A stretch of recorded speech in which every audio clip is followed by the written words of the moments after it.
Audiolibro, Vaso de barro, apariencia frágil, contenido valioso, escrito por Neila de Oliveira. Capítulo 9. Excluidos. El tiempo estaba pasando más rápidamente de lo que me hubiese gustado. Enseguida comenzarían las clases y tendría que regresar a la escuela. Me gustaba estudiar, pero prefería quedarme en casa, con mi madre. Yo la consideraba una mujer muy sabia. También me gustaba ayudarla en las tareas domésticas. Mamá, le dije mientras le ayudaba a recoger la ropa de la soga. ¿Sabías que la primera vez que la señora Elena dio su testimonio en público fue en una reunión de creyentes en la Segunda Venida de Jesús? Como percibí su sorpresa, continué. Ella dijo que no consiguió guardar silencio porque estaba muy impresionada con el amor de Jesús. Simplemente, las palabras fluyeron de sus labios. Fue como si estuviese en solitario, con Dios. No tuvo ninguna dificultad en expresar la paz y la felicidad que sentía. Había lágrimas en sus ojos, pero eran de gratitud por lo que Jesús había hecho por ella. ¿No te parece que es maravilloso? Eso fue en 1842. Elena era apenas un poco más pequeña que yo. En ese momento tenía 14 años. Por lo que veo, respondió mi madre mientras sacaba una pollera con viso verde, estás yendo a fondo en tus investigaciones y tus lecturas. Yo creía que la señora de White había comenzado a dar sus testimonios en público a los 17 años, cuando Dios le dio aquella famosa visión después del chasco del 22 de octubre de 1844. Yo también creía lo mismo. Dije, mientras agrandaba mis ojos. Pero cuenta, en uno de aquellos libros que estoy leyendo, que la primera vez que dio un testimonio sobre Jesús fue en aquella ocasión. Después de eso, las personas apreciaron tanto sus palabras que ella recibió varias invitaciones para que hablara en otras reuniones. Tenía una preocupación especial por sus amigos jóvenes, y ellos, normalmente, respondían positivamente a sus llamados. Como me di cuenta de que mi madre estaba sumamente atenta a lo que decía, llevé el canasto con la ropa más cerca de donde ella estaba y comencé a doblar las más pequeñas, que recién habíamos descolgado. La joven Elena quedó muy decepcionada con la reacción de algunas personas de la iglesia metodista, continuó diciendo. En una ocasión, cuando estaba con su hermano Robert participando de una reunión en la casa de un hermano de iglesia, ella habló de su experiencia, de su sufrimiento bajo el peso del pecado y de las bendiciones que ahora disfrutaba cuando decidió vivir de acuerdo con la voluntad de Dios. Ella mencionó la alegría que sentía al aguardar el regreso de Jesús. ¿Pero sabes cuál fue la reacción del dirigente de aquella reunión? Mi madre movió la cabeza negativamente.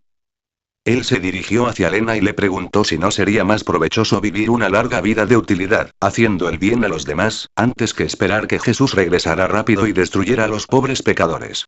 ¿Habías pensado en una postura como esa? No logré esconder mi indignación. ¿Y cómo reaccionó la señora de White?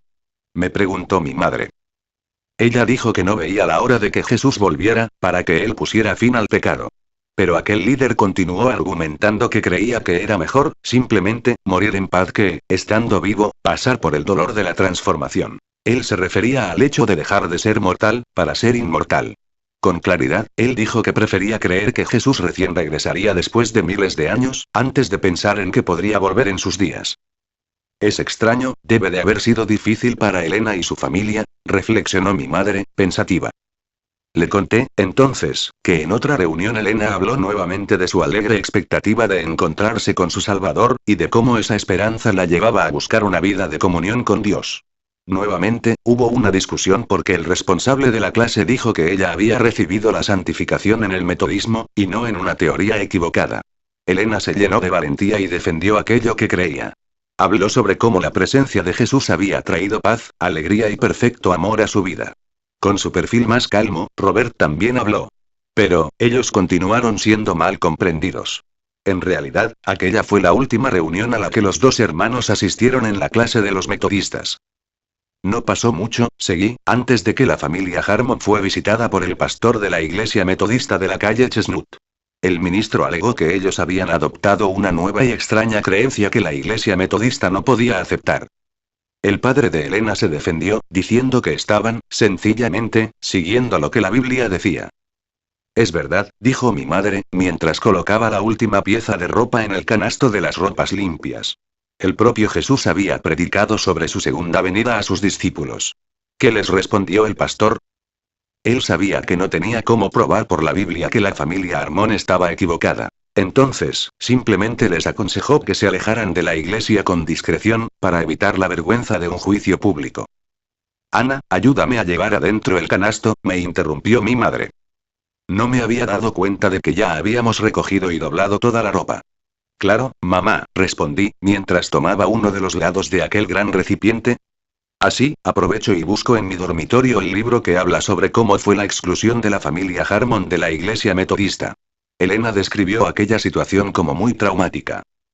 Me imagino, vamos, mientras buscas tu libro, voy a preparar una limonada bien fresquita para nosotras. ¡Qué bueno! Me encanta la limonada. Fui hasta mi mesita de luz, y tomé el libro del que Gary me había hablado, Esbozos de la vida de Jaime y Elena G. de White. Entonces fui a la cocina, donde mi madre estaba terminando de exprimir los limones. Respiré profundamente, y sentí el olor riquísimo de aquella fruta cítrica. Aquí está, mamá, dejé el libro sobre la mesa y fui hasta el estante, para buscar 2 vasos. Enseguida, mi madre y yo estábamos sentadas. Entre un sorbo y otro, le comencé a leer. Hasta subrayé esta parte que la propia señora Elena escribió para explicar por qué su padre no estuvo de acuerdo en hacer lo que el pastor había sugerido. No deseábamos que otros hermanos pensaran que teníamos vergüenza de reconocer nuestra fe, o que éramos incapaces de sostener nuestras creencias a través de las sagradas escrituras. Debe de haber sido una decisión difícil, comentó mi madre. El padre de la señora Elena fue muy valiente, dije, demostrando que estaba de acuerdo. La señora Elena describió cómo fue la reunión en la que ellos fueron removidos de la iglesia. Dice que pocas personas estuvieron presentes. Su padre era un hombre muy respetado, y hasta los opositores no tenían interés en que el caso fuese tratado frente a un gran número de miembros. Cuando preguntaron qué regla de fe habían transgredido, les fue dicho que ellos habían frecuentado otras reuniones y habían sido negligentes en relación con su asistencia regular a los cultos de la iglesia. Les preguntaron si ellos estaban de acuerdo en abandonar las nuevas creencias y volver a seguir las reglas metodistas. Ya debes imaginarte la respuesta que dieron, ¿verdad? Sí. Creo que ellos tenían tanta seguridad en lo que creían que debieron de haber preferido ser borrados de la lista de miembros de la antigua iglesia. Mi madre tomó un poco más de limonada y dejó el vaso sobre la mesa. Exactamente. Mira lo que la señora Elena escribió aquí. Al domingo siguiente, septiembre de 1843, de acuerdo con los registros de la iglesia. El pastor que presidía la reunión, Charles Baker, leyó la exclusión de nuestros nombres. 7, en total. Declaró que no estábamos siendo excluidos por causa de cualquier tipo de error o de conducta inmoral, que nuestra reputación y carácter eran irreprensibles, pero éramos culpados por caminar en dirección contraria a las reglas de la iglesia metodista. Él también declaró que la puerta ahora estaba abierta, y que todos los culpables de transgresiones semejantes deberían ser tratados de manera semejante. ¿Y muchos otros dejaron la iglesia metodista?, preguntó mi madre con interés. Eso no te lo sé responder, respondí, mientras recorría con la mirada el texto. Encontré un párrafo que estaba marcado.